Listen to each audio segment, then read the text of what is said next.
Hoje iremos apresentar o projeto do Museu de Arte do Rio para a matéria de Projeto de Intervenção no Patrimônio. Sobre a ficha técnica, temos que os arquitetos foram Bernardes e Jacobsen Arquitetura, e o projeto tem uma área de 11.240 metros quadrados. Sobre os anos da construção, temos do Palacete Dom João, que foi erguido no início do século XX e tombado desde o ano 2000. Temos também o antigo Hospital da Polícia Civil e o Terminal Rodoviário Mariano Procópio, que é de 1940. Já o ano da intervenção foi em 2013. Sobre o principal desafio foi unir as 3 edificações pré-existentes de diferentes características arquitetônicas. Para cada edificação, foi analisada o nível de tombamento. Sobre o contexto e inserção, o museu se localiza em frente à Praça Mauá, zona portuária do Rio de Janeiro. Sua implantação ocorre no contexto de projeto de revitalização, conhecido como Porto Maravilha, que buscou requalificar a região por meio de intervenções urbanísticas, culturais e de infraestrutura. O museu tem um diálogo direto com outros marcos contemporâneos da região, como o Museu da Manhã, configurando um eixo cultural. Sobre a classificação da intervenção, nós investigamos as 3 vertentes estudadas. Na dissonância, encontramos as diferenças de estilos arquitetônicos, sendo o palacete eclético e o antigo Hospital da Polícia modernista, e diferenças na materialidade, com foco em ornamentações e esquadrias no palacete, e um design mais clean com vidros amplos focados em concreto no prédio modernista.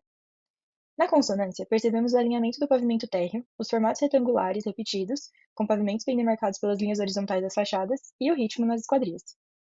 Por isso, classificamos a intervenção como continuidade contextual.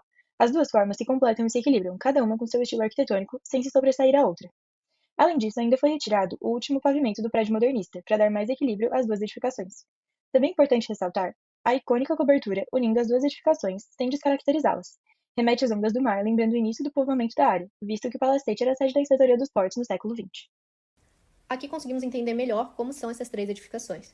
Em primeiro, temos aqui o Palacete Dom João, que tem um estilo eclético. Ao lado temos o edifício que antes era ocupado pelo Hospital da Polícia Civil e o Terminal Rodoviário, que tem uma linguagem modernista. E temos também a praça suspensa na cobertura do prédio da polícia, que os acessos acontecem por essa praça, são acessados de cima para baixo, e também tem uma área para eventos culturais e de lazer. Sobre o Palacete Dom João, ele foi erguido no começo do século XX para ser a sede da Inspetoria dos Portos. Após anos desativado, ele foi desapropriado pela Prefeitura em 2009 e passou por obras de revitalização. A Praça Mauá, ela marca o início da Avenida Rio Branco e também na região portuária. A partir de 1910, com a inauguração do Porto do Rio, foi um importante ponto de recepção dos navios que traziam mercadorias e turistas à cidade. Ao lado, temos a antiga sede da Polícia Marítima e depois foi o Hospital da Polícia Civil José da Costa Moreira, obra modernista dos anos 1940. Temos também o antigo Terminal Rodoviário Mariano Procópio, inaugurado em 1950 como a primeira rodoviária interestadual do Rio de Janeiro, que se estendia dos pilotis no térreo do hospital a uma marquise acomodada na rua posterior. Fazendo uma análise compositiva, percebe-se que não há tentativa de mimetismo histórico. O novo edifício ele tem uma linguagem modernista. A cobertura funciona como elemento que unifica os 2 edifícios de linguagens distintas. Nota-se que essa cobertura assume um protagonismo visual, visto que essa chama atenção e pode ser vista tanto de perto quanto de longe, tanto de baixo para quem está chegando à Praça Mauá, quanto de cima para quem está no Morro da Conceição. O percurso arquitetônico ele se organiza por uma sequência: praça, pilotis, circulação vertical, passarela e exposições.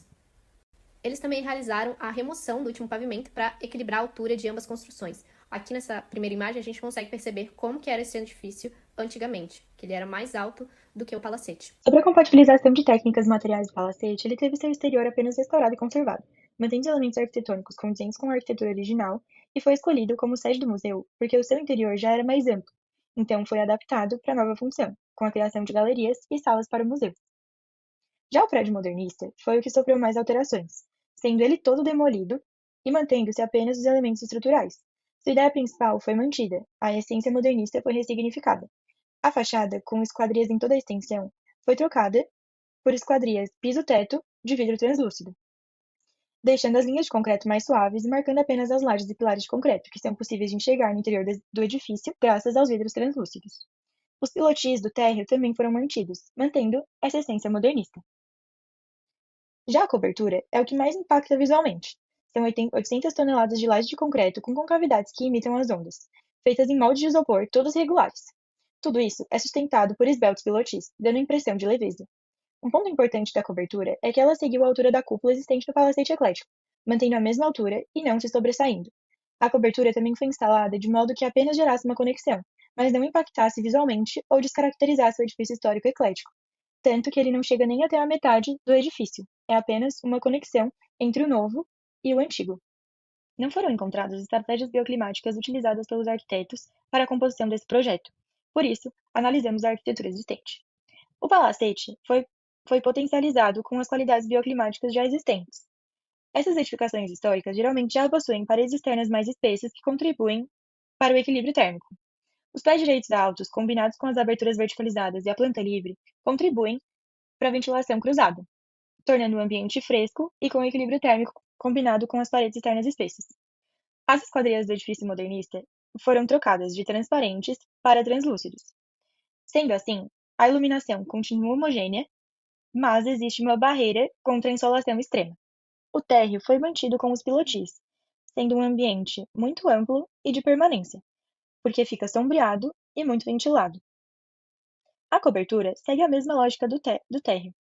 Tem um pé direito alto e é elevada em relação ao edifício, trazendo uma circulação de ar entre a cobertura e o rooftop, promovendo um sombreamento e refresco, criando uma praça suspensa. Sobre o programa de necessidades, tivemos a construção de uma passarela para a ligação dos dois edifícios.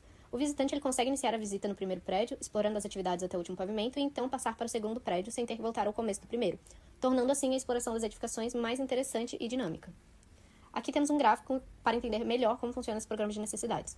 No primeiro pavimento, temos a administração, depois temos 4 pavimentos da Escola do Olhar, o auditório, e o último temos o terraço e o bar bistrô, e o palacete é inteiramente museu.